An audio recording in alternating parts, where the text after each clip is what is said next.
Hi there, Linda Goodall here from Linda G Embroidery. I recently made several table runners using designs from the Quilted Feather Blocks collection. One table runner uses the designs as is at their largest size using metallic thread, and the other two were edited in simple ways and then combined with a bit more simple digitizing. By simple, I mean resizing some parts and moving some parts, all things that can be done in many customizing programs if there's a way to isolate various parts of the design. And we can do that in Essentials. The feather designs, like all of my red work designs, are composed of bean stitches, double runs and single runs. Unfortunately, bean stitches don't resize well in most resizing software. So we're going to recreate this design a little bit differently, and really only the proportions will be different. So let me talk about the proportions of this design. You can see the design I used on the screen here, and the proportions for the black lines were drawn off of a vintage quilt that I own. And you can see that quilt in one of the other videos where I show you how to ink the design. And the idea was that I would use these lines to simulate piecing lines in a quilt block, and then I would color them in, and that would give me the indentations to simulate the pieced areas and also lines for me to color. Now, I did all these modifications in my digitizing software because that's where these designs were originally created. And what we're going to do in here is we're going to reproduce the look of this, but we're going to change the proportions slightly so that we can use the designs as is on the collection. Now, the designs on the collection come in 4 sizes. So you'll have 5-inch, 6-inch, 8-inch, and 9.5 inch. And we're going to be using the 8-inch blocks for this one, but the black lines represent a 9.5 inch box. So walk through this with me, and you can see how this is done. And the black lines, because they're just single runs, they can be resized for any hoop you have. So they can be resized and you can use them with any of the other designs, and you really won't have to worry about resizing the designs. Just get the right size blocks from the ones that are already done and you'll be fine. So let's talk a bit about the proportions. See how the circle is going right through the center. So let me just turn on this little piece here, and you can see what I mean by where those diagonals work in. And you can see how I made this other box that effectively cuts this square into quarter square triangles, and you can see that the circle goes right through the center. If I copy that, and we'll go over here to this one, and we'll paste, you can see that with our revised one, our circle is going to be just a slight bit bigger, but it's not going to be noticeable. And before we move on, let me show you about the resizing business. This design here is the original one. The smaller one, I've shrunk only 99%. And you can see how the stitches aren't quite lining up anymore. And you can see how on this enlarged one, they aren't quite lining up anymore. And when you have a bean stitch, it goes forward, back, forward, forward, back, forward. Now, all the double runs look perfect. It's just the bean stitches that are wonky. And I suspect that it's because the software looks at that forward, back, forward, and it kind of looks like a little bitty satin stitch. So it's interpreting them incorrectly. And I've noticed this in other software too. So to avoid having this kind of problem, we're just going to stick with designs that I've already resized. And that's the value of having a collection that has multi-size designs on it, because they've already been resized in the original software, and that's going to recalculate the stitches most accurately. So let's get started and build our design. I'm in a new document, and I am in Embrilliance, by the way, if you haven't figured that out. And we're going to merge in a design. And we're going to start by merging in that background. And there are 2 backgrounds, and as I said, these are available on the website. They may have different names. I'm not sure about that right now. And I'm just going to import that one. And there it is. Now the cool thing is, all of the blocks in the collection will work with the way this is laid out. So we do have to do a little bit of editing, and I'll show you that in just a minute. So if I bring in my design, we'll just merge that in too. And it is number 31, I believe. Click import. You can see that the center portion is perfectly aligned with that circle that I've made. but these corner pieces, they're sitting right on that circle, and I want to move them out a little bit. Now, all of the designs have kind of a circular center and then these corner pieces, which makes them all be able to work with this particular design. But we need to do a little bit of work first. And all we need to do is isolate these corner pieces and move them out a bit. So let's hide this so we can see the design a little bit better. Now the cool thing is, because these corners are already separate elements, we don't have to worry about tie-off stitches or tie-in stitches.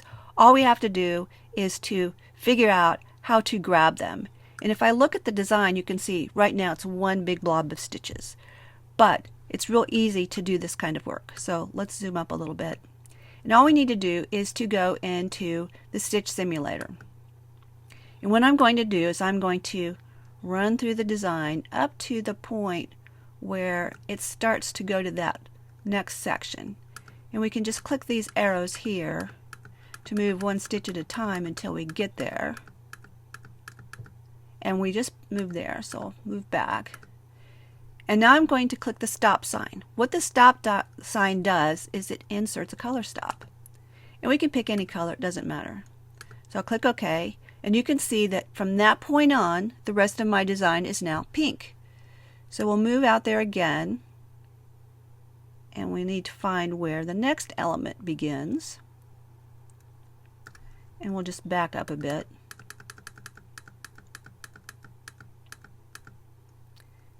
And insert another stop. Do it again. Oops, went a bit back up there.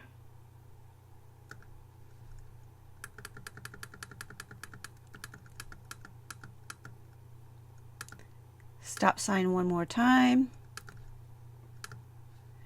And then one more time. And put in a stop sign.